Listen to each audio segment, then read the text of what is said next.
That rock from where he ascends is why the Dome of the Rock was built, right? If there's any Muslims here who want to question me, feel free to jump in at any time.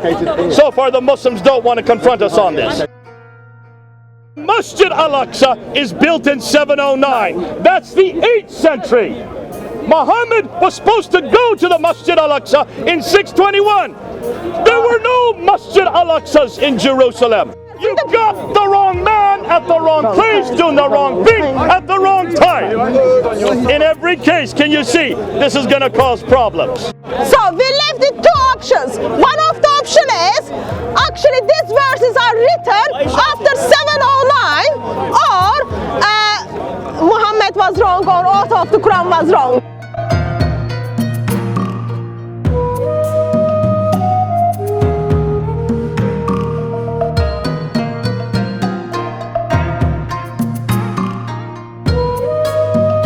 What do we know about the Dome of the Rock? According to history, it was built in 691. 691 Is that correct? by Yeah. Abdul Malik. Yeah. Muhammad died in 632. So approximately 60 years earlier. After. So after the time of Muhammad's death, it was built by Abdul Malik. Yes, and it takes place in Jerusalem. That's correct. It is there. It is still there today. Yeah. It was built by Abdul Malik as the greatest structure of his day. It's resplendent, folks. If you're ever in Jerusalem, you can't help but see it. It grabs your eye. It's a beautiful building, is it not? Now, why was it built? Any Muslims here can help us here. Can any Muslims tell why was the Dome of the Rock built? Anybody know? They're not coming forward. We know why it was built, right? Yes, tell us why was it built. It's the third most holy shrine in Islam after Mecca and Medina. Then you get the Dome of the Rock. And the reason it was built was to commemorate Muhammad waking up in the middle of the night in 621, getting on the back of the winged horse called the Burak, and flying up to Jerusalem. And then from Jerusalem, there on the rock, he then ascends the 7 heavens. Almost as crazy as talking. This is called Miraj, the story. And when he gets to the 7th heaven, he meets with Allah, who tells him he's to pray 50 times a day. And then Moses steps in, and then Moses helps Muhammad to make Moses is in the 5th heaven. Yes. So when he's coming back down, he meets Moses. He meets with Moses, and Moses helps Muhammad to go up and make a deal with Allah, because 50 times prayer a day is too much. It is too much. It's about every 20 minutes. Yes, that's one. You wouldn't get much work done, would you? Yeah, you have to do wudu and then prayer. You don't have that much time for life. So Muhammad goes back up to heaven again, 7th floor, and then comes back, goes up, comes back, goes up, and then comes back between the 7th and 5th heaven. And again, thanks to Moses, who helps Muhammad to make a deal, and after conversation between Allah and Muhammad, it's end up having 5 prayers a day. So Moses is the one that says 5 prayers is enough. So our Muslim friends should be so grateful to Moses. Should be very grateful to Moses, because Moses says you only have to pray 5 times a day. Moses helps Give Muhammad credit to Moses, right? Yeah. So then he comes back down to Jerusalem, gets back on the winged horse, and flies back to Mecca, where he's living in 621. Yes. Now, that's called the Miraj, right? Yes, according to the tradition. Where he goes up to the 7 heavens, that rock from where he ascends is why the Dome of the Rock was built, right? If there's any Muslims here who want to question me, feel free to jump in at any time. So far, the Muslims don't want to confront us on this. But that's what I have been told, that this is the place, this is the reason, this is why that building was built, to commemorate that event in 621. Okay, let me ask you general knowledge questions. Yeah. Okay?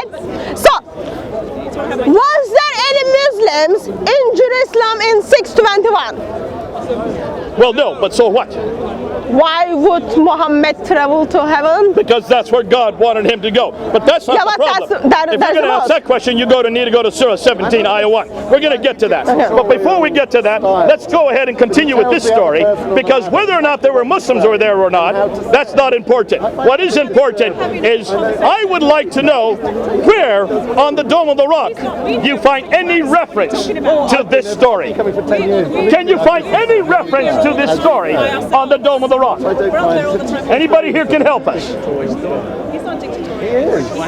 of the Rock contains certain part of the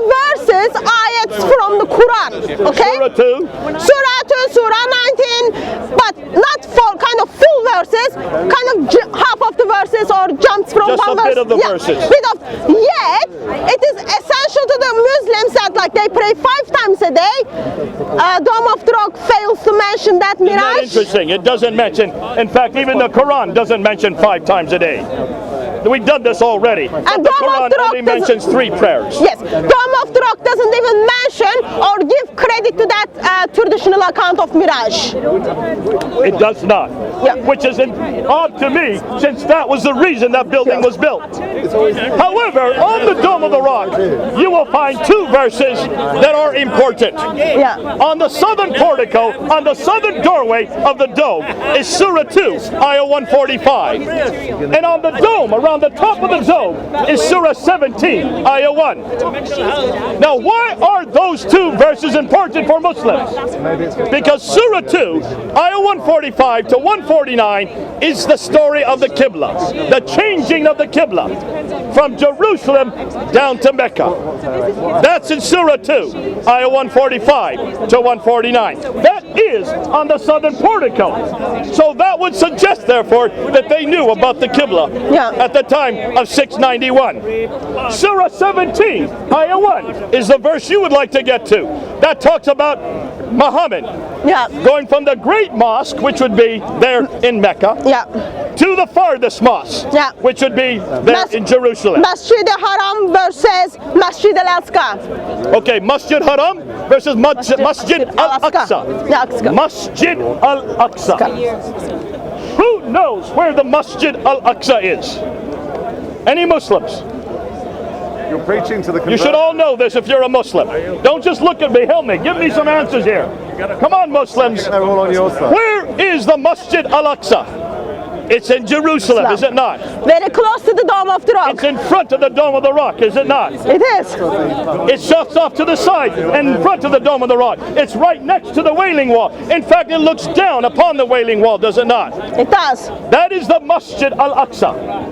According to this verse, Muhammad went from the great mosque to the farthest mosque, the Masjid al-Aqsa. So this mosque, Masjid al-Aqsa, had to have been there in 621 when he went on this journey in the middle of the night, right? Yes, that's how it's supposed to be, but actually it's built in 709. Hold on a minute.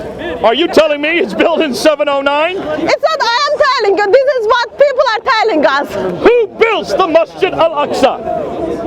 Al-Walid builds the Masjid al-Aqsa. He is the son of Abdul Malik, who builds the Dome of the Rock.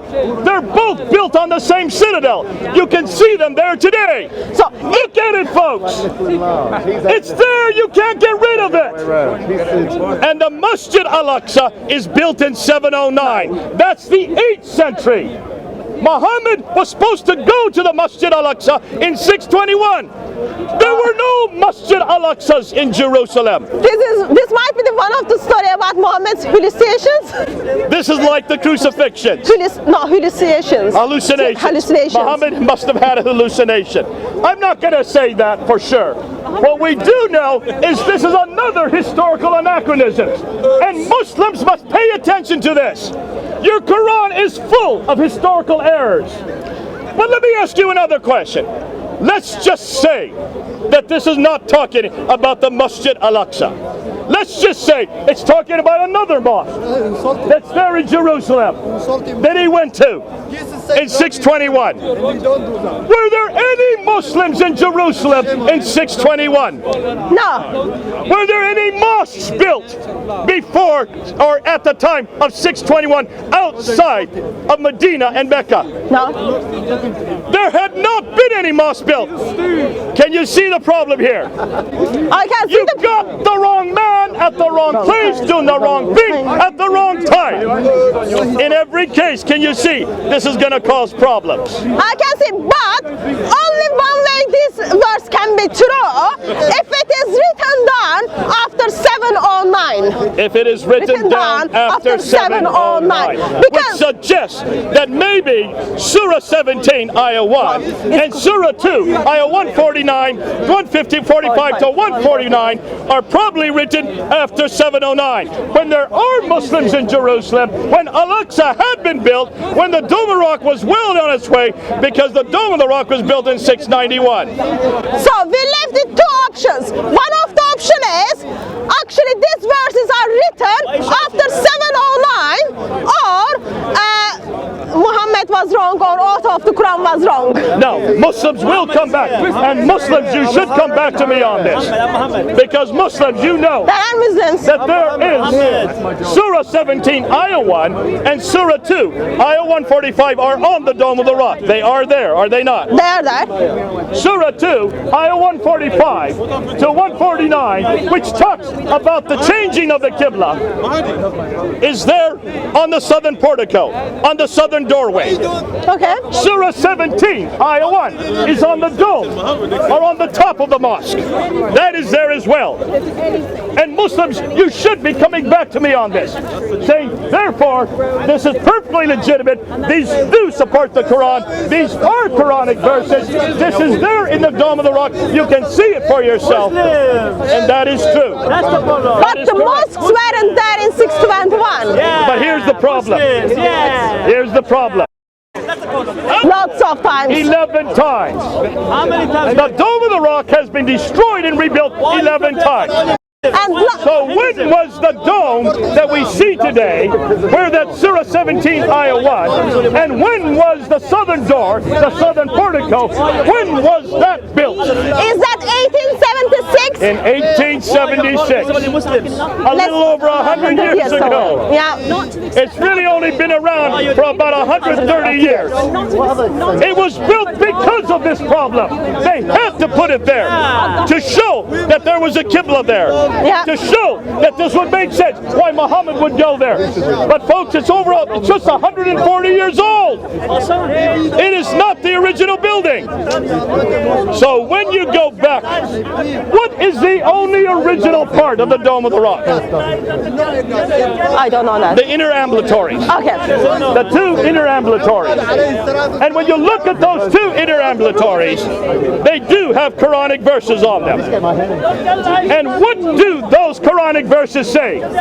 What are they about? They're all about attacking the Christian faith. Who exactly? Jesus. How do you know? They're attacking the deity of Jesus. Surah 4, Ayah 171. Yeah. Say not three, for God is one, and He has no sons. That's attacking the divinity of Jesus. Yeah. That's attacking the Trinity. That's attacking also the sonship of Jesus. Yeah. Surah 112, for He begetteth not, your God does not beget it. And that's where you see the introduction to the name of Muhammad. The first time we see Muhammad's name on any inscription is on the Dome of the Rock, on the inner ambulatory, 691 by Abdul Malik. Yeah. We can't find his name before that time. That's shame though. In Arab sources. Yep. We can find it in extra Arab sources. We're going to get to that maybe in 2 weeks. Yeah. But let's go back. So what have we just done here? Go ahead, Hatun. Just looking at the two verses from the Quran, which is very important to Muslims, we are asking the basic questions. Are those verses probably written after 709? Or there was something wrong with the verses when they were written down? So you can't take the history, or you can't take the tradition, so they just don't go together. Just like the crosses. Yeah. You've got the wrong people at the wrong place doing the wrong thing at the wrong time. Again, And this is so clear all the way through the Quran, is it not? it is shame that author of the Quran just makes a mistake. That's shame. It is a shame It's a shame. that anybody would make that mistake.